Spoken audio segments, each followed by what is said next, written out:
Hello everyone, welcome to my channel, and I've got something interesting for you today.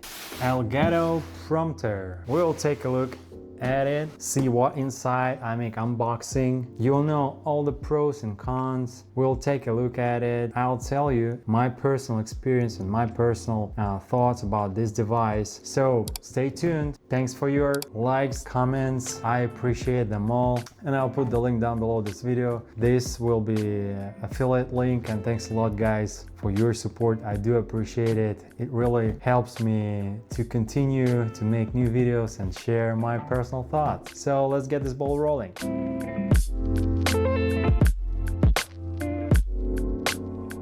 How many times has this happened to you? You've got your script written, your camera set up, you hit record, and then you completely blank on what you were gonna say. Or you're reading off notes on your phone and your eyes keep darting down and back up, and you just know it looks awkward. And here's what really sucks. You end up spending 2 hours shooting what should have been a 10-minute video. Then you're sitting in editing, trying to find the one where you didn't stumble over your words or lose eye contact with the camera. And if you're trying to run a channel consistently, whether you're doing tech reviews like me, educational content, tutorials, whatever, that inefficiency becomes this constant weight on your shoulders. What if you could read your script word for word while maintaining perfect eye contact with your camera? That's what a teleprompter does. The question is whether this teleprompter is worth its price to solve that problem.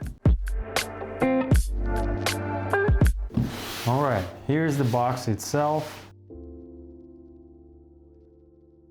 Let's take a look what's inside.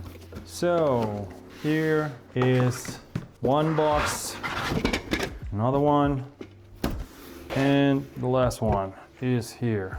So you've got 3 pieces. I assume that here we've got some more boxes. Instructions, how to install it, how to use it. This prompter has a separate display. This one you can use for the camera. Step-up rings will help you to fix the camera in your teleprompter.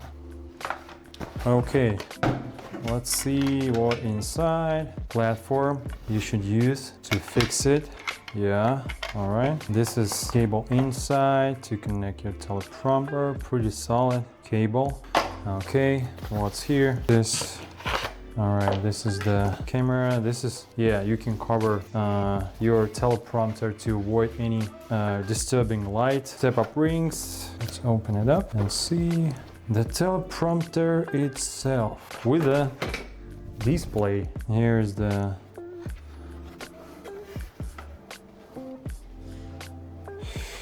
you can install here your camera and touch rings. You can remove it if you have wide lens. You don't need this. You can remove it and you can install your camera here. I'll install it, and I'm gonna install it, and I'll show the whole setup with this teleprompter. I hope it will make my life better. It's pretty basic, not too big, and this is the actual size of the teleprompter. So this is my mouse if you want to compare. It's pretty convenient, I guess. So I can install right here to my camera and read the text. You see that this glass changes the light. You'll get less light in your videos, but it is impossible without this tint to make it, obviously, because thanks to this tint you can output text here from this screen. This is quite important, right? Adjust your ISO on your camera and you'll be good. Let's go to the next step, and I'll also share some important details about this teleprompter just to provide the better understanding of this specific device. All right? Okay, stay tuned.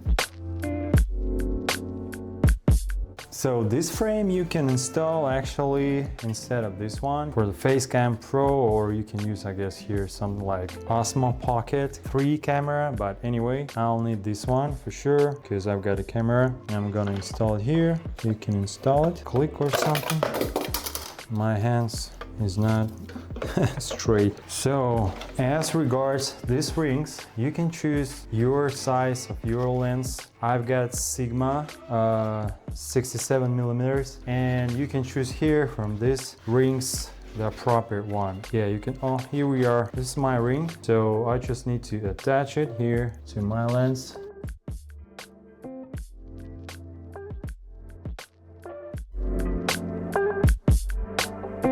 So here's what's actually happening with this thing. It uses beam splitter glass technology. Basically, there is this specially coated glass sitting at 45-degree angle right in front of your lens. Your script displays on a bright screen below, bounces up and reflects off this glass, so the text appears to float right in front of your camera. That glass is completely transparent. Your lens sees straight through it like it's not even there. Now, the standard prompter has a 9-inch screen at 1024 by 600 pixels with a 400 nits of brightness. It weighs just about a pound and a half. It's designed to be readable from about 3 to 4 feet away, exactly where you'd be sitting at your desk.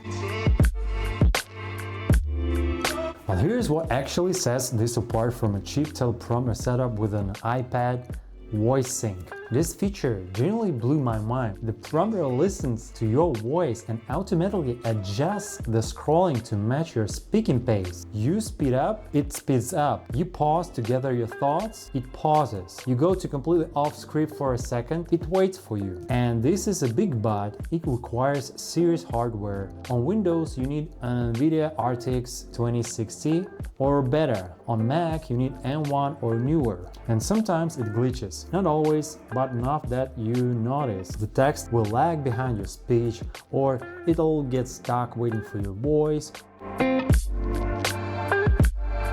Okay, here's the part that actually matters. Does this thing save you time or not? After 2 months of using this, my retake rate has legitimately dropped. And here's what nobody tells you about teleprompter. It's not just about saving time on shooting, it's about the mental energy. When you know you can nail your delivery because the script is right there, you stop procrastinating on hitting the record button. That psychological shift is actually huge for staying consistent with the content creation.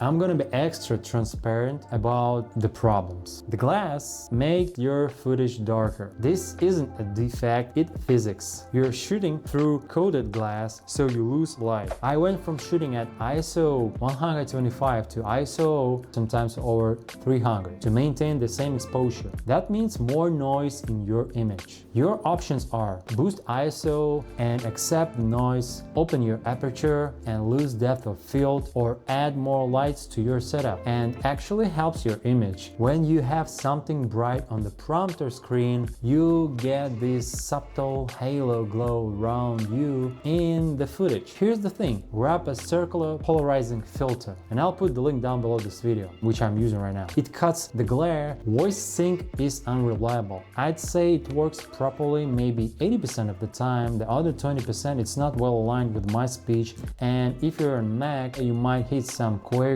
where voice sync gets stuck. It usually resolves itself. It's front heavy on your camera, even though the prompter only weighs about a pound and a half. Mounting it directly on your lens makes your whole rig wants to tip forward. So I suggest you buy a sturdy tripod. That's extra money you need to budget for. The script editor is basic. No easy way to export your full script, limited formatting options. It's hard to adjust everything inside this software.